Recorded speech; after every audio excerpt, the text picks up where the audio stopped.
Good morning, good afternoon, or good evening, my fine friends. Welcome to episode 7 of the 12th season of the Tom Petty Project podcast. I'm your host, Kevin Brown. This is the weekly podcast that digs into the entire Tom Petty catalogue, song by song, album by album, and includes conversations with musicians, fans, and people connected with Tom along the way.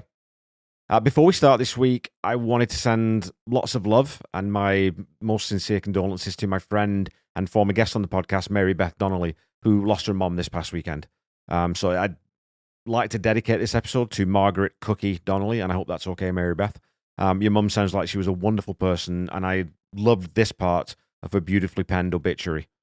Cookie will be remembered for her wide smile, her nights out with the girls, her signature speaking style, cliches, and turns of phrase, her penchant for late-night barbecue chips, the long beach sand in her shoes, and most of all, that sparkle in her green eyes when you knew she was glad to see you. I hope you guys get through all this okay, Mary Beth. So again, lots of love from my house to yours. Last week, we covered Accused of Love, which I rated a 7 out of 10. And over on Facebook, the poll came back in the same spot, with 80% of you rating the song between a 7 and a 9, and the remaining 20% only giving it a 1 to 6, which I have to say, I find slightly surprising. I'll go ahead and assume you meant a 6 rather than a 5 or lower, because that'll make me feel better. Executive producer Paul Roberts commented, "Great pod, Kev." Thanks so much, Paul. A good Petty song, but not quite at the top table. Probably a 7. A nice palate cleanser for the emotional behemoth title track that follows. And we'll definitely hear more about that as we go on through the comments here. Richard Gibson posted, "Great incisive musical analysis, Kevin, about all the structure and things coming and going in the mix and the great natural lyric." Again, thanks so much, Richard. Hadn't clocked Accused of Love was not played live. I guess by 1999, their set list was pretty clogged with loads of undroppable bangers, and so there wasn't much room for a nice little pop song in the set. Also, with Room at the Top and Swingin' getting set space and also being longish songs, along with Mike's I Don't Want to Fight, I guess Echo was already well represented. Also, did they ever play so many covers as around 1999 and Fillmore? Really interesting sets. I couldn't believe how little they played Europe at this point. In the UK, they did one night at the Shepherd's Bush Empire. I couldn't get tickets. They were really an arena act by then and should have played 3 or 4 dates at least here. Well, Rich, yeah, I mean, in terms of covers, whenever they've played the Fillmore, the residency, obviously the 97 residency, and then again in 99, they did let loose. And I know that most of those shows, they were getting into the 30-something songs. So they play lots of covers and they just have a lot of fun up there. And in terms of the latter point, I've definitely seen Dana talk about the fact that Tom really didn't enjoy flying. So, as they were getting their kicks stateside and, filling arenas and enjoying themselves, I can sort of see why going on lengthy tours, especially around, this time in their lives, would become less appealing. It's easy to forget that Tom was pushing 50 when that tour would have happened. So, like I said, I can definitely understand, while I agree it's a shame that he couldn't get out on the road to the UK a little more and to Europe and beyond, I can see also why he would want to stay at home and sort of, travel around the States. The Shepherd's Bush Empire would have been a fantastic venue to see them in, though, eh? The place has a great atmosphere, and, even though the sound can be a little bit patchy, depending on who the engineer is. And I did find a bootleg, actually, of that gig, the Shepherd's Bush gig, on Live Petty, so I'll put that in the episode notes so that you can go check it out if you want to. The ever-reliable Jack McNay commented, "I always thought there was a similarity in terms of musical consonance and lyrical specificity between this and George Harrison's Looking for My Life, posthumously released 3 years after the Echo album. Almost like the Beatle who most inspired Petty was in turn inspired by him. You can also hear how Petty may have been inspired by the Dylan epic Hurricane in terms of laser-focused lyrical specificity and the sonic construction of the song itself. One can also argue this being a distant cousin to Straight Into Darkness, what with the reference to England, going straight into darkness, Accused of Love. 10 out of 10. Song like this on Echo really sent me down the Petty rabbit hole in the first place." And yeah, I can sort of hear the George Harrison comparison. Hey, that rhymes. A little in there, Jack. I think a link back over to Straight Into Darkness might be a little bit stretched, though. Obviously they both reference England and London, but I don't know if they're that easily connectable. But then again, look, it's never stopped me making tenuous connections in past podcasts, so go to town. And I love that comment on being sent down the Petty rabbit hole too. For those of us who discovered his catalogue later in life, there tend to be pivotal songs that really make you sit up and take notice. And as I said during season 10, for me, as for many, it was much of Wildflowers that did that. So it's cool if this was one of the songs that made you want to dig beneath the surface more. Mike B replied, I've appreciated this gem since I first discovered it. 8 out of 10 for me. I'd be willing to go as high as an 8.5, no lower than 7 out of 10. A fantastic overlooked tune, in my opinion. And I love that Mike is defending his position so vigorously.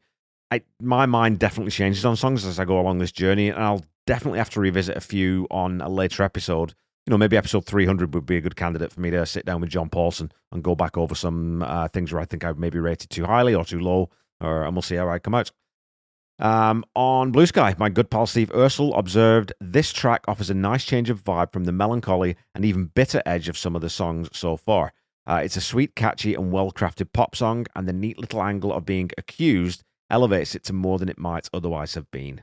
And I couldn't agree more, Steve. We're heading into pretty emotionally heavy territory in the title track, so this brief shot of sunlight is very welcome in its placement. Good sequencing.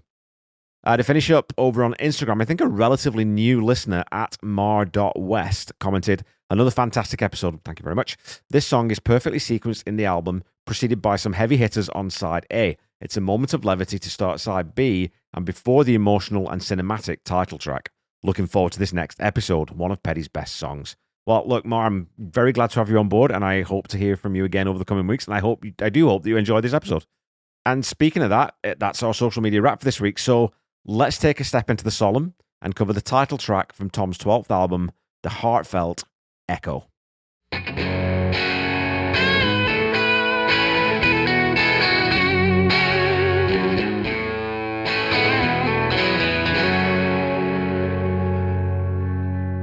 In conversations with Tom Petty, Paul Zollo tells Tom that he feels Echo is a beautiful song, to which Tom replies, long, but it's good. So let's start there. At a whopping 6 minutes and 36 seconds, this is the longest song the Heartbreakers had put on, or Tom for that matter, on solo, had put on a studio album to this point.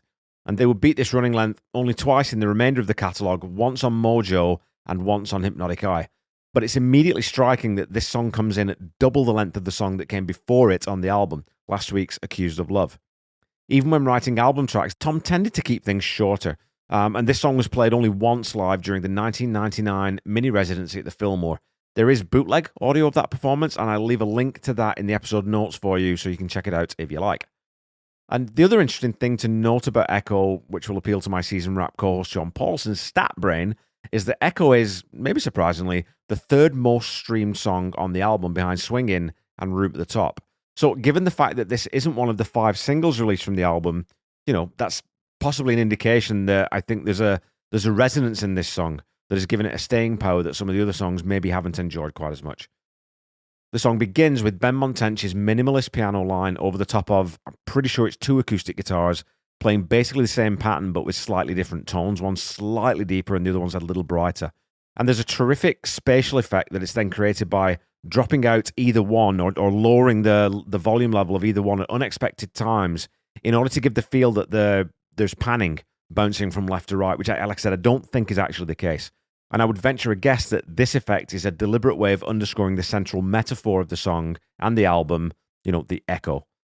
The chord progression is a very simple C, A minor, E minor, G in this intro. So when Benmont lands on that D note in that little 3-note run that he plays, it adds that suspension in the 4th bar before it lands on the natural 5th of the G chord in the 8th bar. So that, again, the addition of that piano with that suspended chord or creating that suspension is an incredibly simple way of adding a real emotional longing to the song right out of the gate.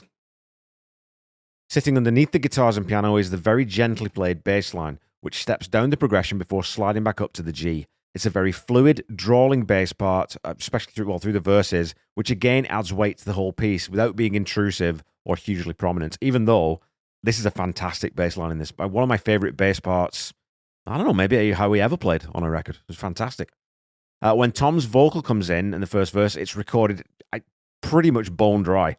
There's just the merest hint of reverb on there to give the vocal a little warmth, but the dry signal is very clear, so that Tom's vocal is naked and vulnerable as you'd want in a song like this. On the second pass through the progression on the line, Yeah, Daddy Had to Crash, Mike Campbell's very clean electric guitar comes into the left channel, playing some, as we've come to expect, some very restrained licks to fill the gaps between the vocals. And again, that's one thing this album is really consistent in. Mike really takes a back seat in most of the songs and really just adds texture rather than leading the line at full speed. Now, when we get to Mojo, that becomes Mike's showcase record in a lot of ways, but his superb musician's ear obviously knew that the content of a lot of this, this album demanded a focus on Tom's vocal rather than the Heartbreakers' virtuosity. And man, that opening lyric is heavy. Put down your things and rest a while. You know we both know where to go. Yeah, Daddy had to crash. He's always halfway there, you know. And Tom says to Paul Zollo that the song doesn't hold any particular tense. It's being sung to many different people. And you really can't help but feel that this first sort of verse is Tom reflecting on the way that the deterioration of his personal life and his marriage would be affecting his daughters, especially his youngest daughter, Anakim. As the song moves into the pre-chorus, this perspective changes from this one-to-one communication to a more introspective voice. And Tom remarks on this to Paul Zollo, saying, it goes into narrative and then it goes out of narrative, but I just thought that I would leave it just as it came out. And I find this a really interesting way to approach writing lyrics because it's not necessarily where a lyricist's brain would typically go. Usually you're thinking in sections and internally they tend to be consistent. So the fact that the verse pre-chorus kind of block has that sort of switch of perspective, I think it's really, really interesting. And, the fact that Tom goes from conversation to self-reflection in the blink of an eye here gives the song a sort of unsettled quality, which I think is at the center of what this song is overall. As the pre-chorus comes in, we also have Steve Ferroni joining the party with those wonderfully dry drums that we've come to expect on the last 3 albums, really, including this one. When the chorus hits, the first line is a continuation of the last pre-chorus line, straddled over the 2 sections. So they say one day you'll look up and laugh and see the same sad echo when you walk.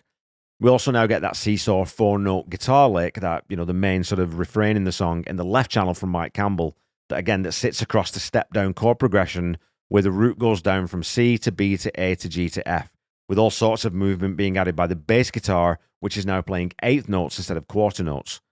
As always, the Heartbreakers aren't happy to just phone it in and play a stock part.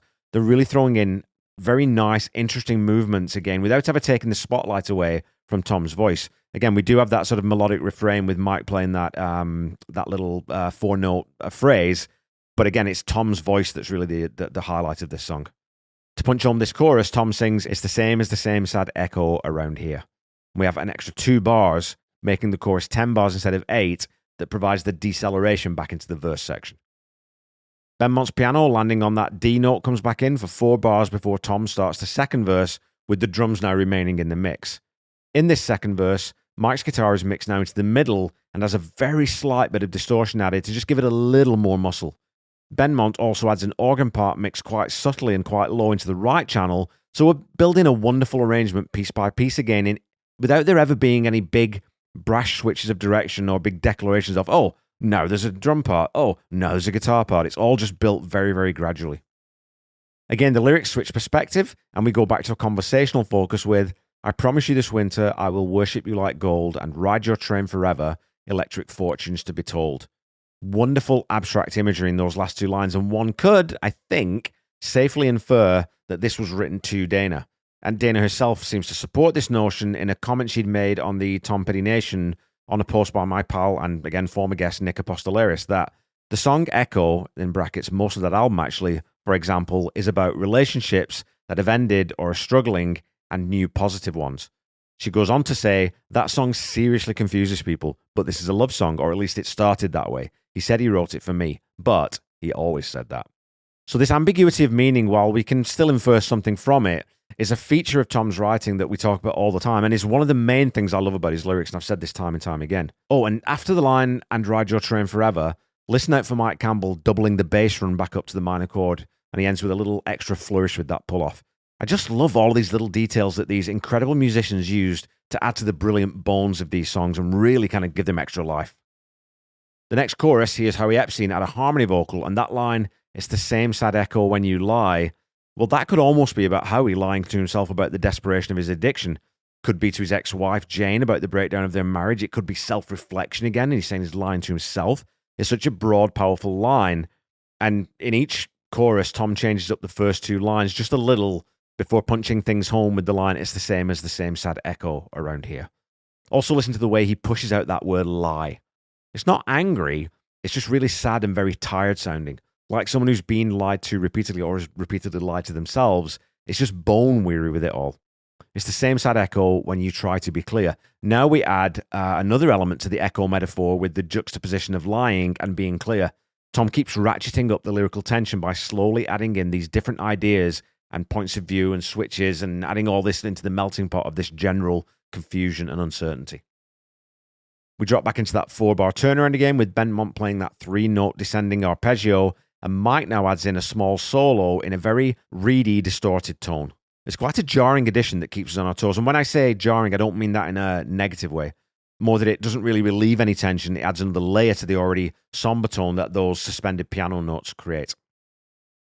The next verse really hears both Benmont and Mike adding in more lead licks and fills as Tom really starts to play with the syllabic meter and the melody line, half talk singing at times. Again, this could very easily be interpreted as being autobiographical as Tom sings, "Well, I woke up right here in a pool of sweat with a box of pills and you. Yeah, and I'm going to keep my head, I'm going to keep my cool, oh, I'm so in love with you." It really feels like that sort of fevered rambling of someone who's kicking drugs out of the system and leaning on someone to help them along. It's a very desperate image that he paints here of an addict going through withdrawal and again clinging on to that one person that is by their side. And yet he then does the petty thing in the pre-chorus by writing, "Yes, and in another world, nothing was like this. There may have been a girl, there never was a kiss." So this becomes, to me, a wry imagining of a world where his guardian angel doesn't come into his life or things have taken an otherwise different path. And it's another one of those petty lyrics that you just think, man, I wish I'd written that. There may have been a girl, there never was a kiss. It's so wistful and bleak, yet in the context of the song and the album, you can't help but see it as a look at what thankfully didn't come to pass. Because after all, there definitely was a girl and there definitely was a kiss. Rather than heading into the chorus here, we get an extra bar sitting on that G major with Benmont repeating that single note before the percussion drops out again and Tom takes us into the next verse and yet again switches perspective to be an observer. The poison came in liquid, she was naked all the time, and no one could explain it. It was all between the lines. So again, you could infer that he's talking about his ex-wife in this passage and sort of commenting on her breakdown that led to sort of the dissolution of their relationship, or certainly, didn't make things any better, let's say. Mike adds some volume-swelled guitar notes in alongside Tom's vocal in this section to give it an even more melancholic feel, if that were possible. Tom ends this section with the pre-chorus doubting his trust in other people and the uncertainty that creates. "And I don't seem to trust anyone no more. It could be faith, I'm just not sure." We then have that extra bar hang again on the G chord before the song moves into the chorus, where we hear Benmont's organ part being run through a Leslie amp to give it that rich tremolo in the right channel. Mike is also adding another lead guitar part underneath that 4-note up-down refrain, so yet again we're increasing the complexity of what's going on without overdoing it or muddying anything in any way.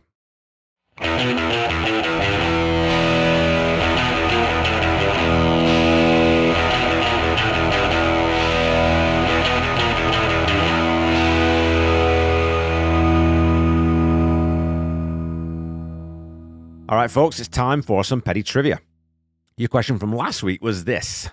When Tom references being stood up in Mayfair, he's referring to the very upmarket area of London which features some of the highest property values in the capital. But which area of London is the similarly upmarket King's Road primarily associated with? Is it A, Knightsbridge, B, Belgravia, C, Chelsea, or D, Kensington? Well, for those of you who remember the King's Road episode, which I released all the way back in June 2022, I talked about my time stationed in London with the military and being within walking distance of the King's Road, and it being a major part of my life for a spell of about 9 months. Did a lot of drinking on the King's Road. Well, Knightsbridge is also known for its high-end shopping, being home to Harrods and Harvey Nichols, as well as a host of boutique fashion outlets, and it lies to the north of the King's Road. Belgravia lies to the east and borders St. James Park to its eastern side, which of course then leads on to Buckingham Palace. It's famous for its Michelin star restaurants and the presence of several foreign embassies and diplomatic residencies. Kensington lies to the northwest and is known for its royal history, particularly Kensington Palace, which has been a residence for many of the British royals. It's also famous for its world-class museums like the Victoria and Albert Museum, the Science Museum, and the Natural History Museum. And if you're ever in London, I cannot recommend the Science Museum and the Natural History Museum highly enough. So this leaves only one place left, meaning your answer for this week is Chelsea. Home to the Chelsea pensioners, the Chelsea Flower Show, and formerly the famous Chelsea Barracks, where I was once stationed, which are now horrifically expensive apartment blocks, I think. Chelsea is one of the most affluent areas of London and is crammed full of people so rich that they can't even pronounce their vowels properly. Excuse me, come here. Stuff like that. And if you understood that, well done. Right, your question for this week is this. Where was bass player Howie Epstein born? Is it A, Milwaukee, Wisconsin, B, Los Angeles, California, C, Tampa, Florida, or D, Santa Fe, New Mexico?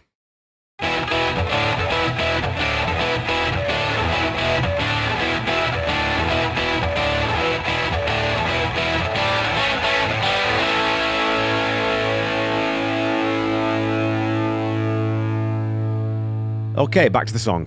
As we come out of this chorus, we then get Mike's main guitar solo, and we have a similar effect to the guitars in the intro, with the part being mixed initially in the middle for 4 bars before being panned to the right for another 4 to get that sort of movement and that sort of echo effect. And Mike really isn't playing much here, but he starts to step up the neck in the last 4 bars to sonically give us something that sounds like, to me anyway, it sounds like he's trying to represent anger and frustration starting to boil up, almost the bursting point, but not being allowed out. So there's no release as Tom comes back in with that last verse. And here he switches to a very Dylan-esque drawled delivery, using fewer syllables to take a final accusatory tone to whomever it is that he's pissed at. Or you just got tired, you just gave in. You took it hard, then you just quit. You let me down, you dropped the ball, you fell on your face most of all. Again, it's a stark, unfiltered finger being pointed at someone, and you can absolutely see why this isn't a song that he'd necessarily want to revisit and play live too often. And we really start to build now in the pre-chorus with that organ coming back in along with the piano and the 2 guitar parts. And I don't want to mean anything to you. I don't want to tempt you to be true. That's a hell of a line, isn't it? I don't want to mean anything to you. There's such a brutal finality to it. It's not just leaving someone physically. It's drawing an emotional line in the sand that puts one person very firmly on this side and one person very definitely on the other, never to be crossed. After this last chorus, we have another Mike Campbell solo where, rather than playing in the same lower register phrases that he was using earlier, he steps up into the upper octaves with a clearer tone and plays some really nice, stuttering inversions on an arpeggiated chord progression to bring the song to its fade-out.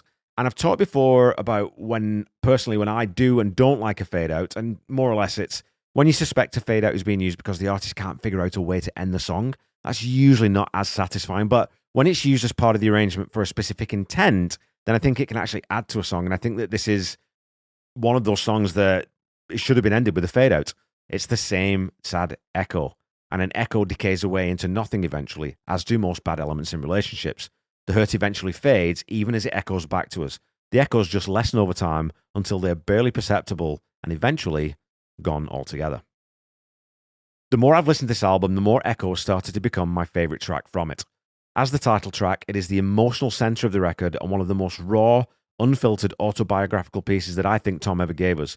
Dana mentions that it was written partially as a love song, and in amongst the heartache and pain, that light and love pokes its head up, especially in those middle verses, but it's mired in pain and a sense of betrayal, creating a tragic tone rather than an uplifting one. It's a spectacular piece of writing, in my opinion, that is elevated enormously by the telepathic understanding of the Heartbreakers in terms of how to match the mood of the song and enhance it in subtle ways. You simply don't notice that it's been 6.5 minutes once it's over because the lyrics are so compelling and the instrumentation so exact and consistent with those words that it just sails by. It's the same as the same sad echo around here.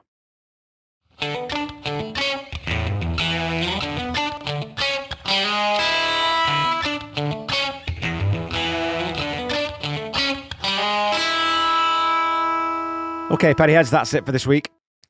So when I was writing the notes for this, I'd written, this is a very grown-up song. And I think what I mean by that is it's emotionally very revealing. And I think you have to be a grown-up to allow that window into your life, to your listeners.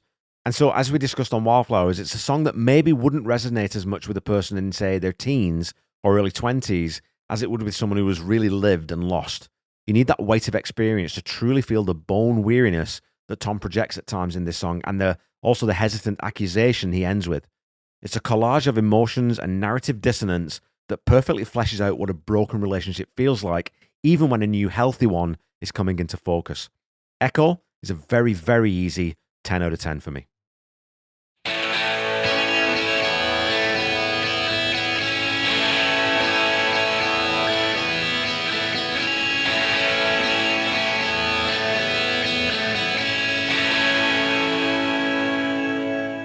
The Tom Petty Project is a proud member of the Deep Dive Podcast Network. Go check us out at deepdivepodcastnetwork.com. Also, check out my other podcast, Seaside Pod Review Queen podcast, that I do with my best friend, Randy Woods. And also check out the Ultimate Catalog Clash. We're wrapping up season 5. We've got 2 more episodes left to do. And then we're going to be starting talking about REM. So if you're any sort of a fan of those boys from Athens, Georgia, come check out that show. Don't forget to follow me on Facebook, Instagram, Threads, and YouTube at The Tom Petty Project, and on Blue Sky at Tom Petty Project. Go follow, like, subscribe, do all those things, and please leave a review or a rating if you haven't done that already. Keep talking to me on social media, and I will keep reading out your comments on the show. And as your weekly reminder, the Tom Petty Project is not affiliated with the Tom Petty Estate in any way. So when you're looking for Tom's music, please visit official streaming platforms, or better yet, as I always tell you, go to your local independent record seller, go buy something physical, go support your local community. If you're looking for official merchandise, go to store.tompetty.com. And if you're looking for merchandise for this show, please go to store.tompettyproject.com. Don't forget to check out the Tom Petty Nation and Tom Petty Fans Forever groups on Facebook. And make sure you check out Tom Petty Radio on Channel 31 on Sirius XM. Until we meet again next week, keep listening to and sharing Tom's music. Try to be kind. Try to say I love you to someone at least once a day. Stay safe and healthy, and I'll be back with you next week to talk about a song that I could easily hear fitting into the Jeff Lynne era of Tom's musical life. Won't last long. Bye-bye.